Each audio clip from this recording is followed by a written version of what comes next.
রাধে রাধে। সুপ্রভাত বন্ধুরা, আশা করি ভালো আছো তোমরা সবাই। সবাইকে আমার চ্যানেলে স্বাগতম। আমি বিদিশা চলে এসেছি নতুন একটা ব্লগ নিয়ে। চলো শুরু করি আজকের দিনটা।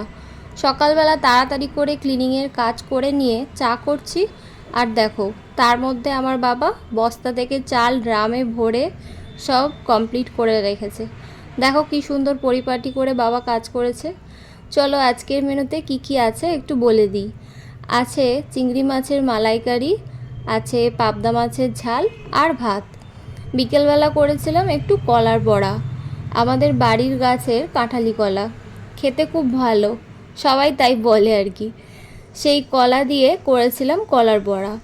আমি নিয়েছিলাম 4টে পাকা কাঁঠালি কলা, পরিমাণ মতো নুন, চিনি দিয়ে ভালো করে প্রথমে মেখে নিয়েছিলাম। তারপর আস্তে আস্তে ওটার মধ্যে অ্যাড করেছিলাম ময়দা আর সুজি, সেটাও পরিমাণ মতো। মানে মাখতে মাখতে তোমরা বুঝতে পারবে যে কতটা কি লাগবে আর কি। আর যেহেতু কলাটা খুব মিষ্টি ছিল তাই চিনিটা একটু কমই দিয়েছিলাম, কারণ অতটা চিনি দরকার লাগতো না।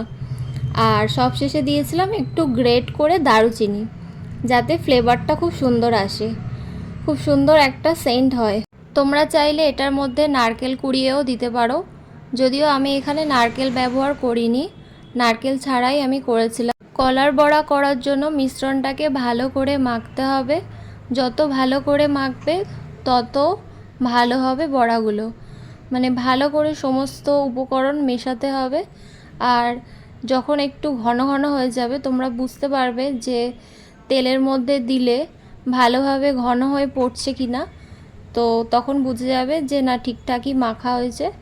এইভাবে তোমরা তেলটা ভালোভাবে গরম হলে তার মধ্যে চামচ ব্যবহার করেও দিতে পারো বড়া শেপে, অথবা হাত দিয়েও দিতে পারো, যেটা তোমাদের সুবিধা হবে সেইভাবে তোমরা তেলের মধ্যে বড়া করে দেবে। এইভাবেই তৈরি হয়ে যাবে সুন্দর সুস্বাদু কলার বড়া। কেমন লাগলো রেসিপিটা?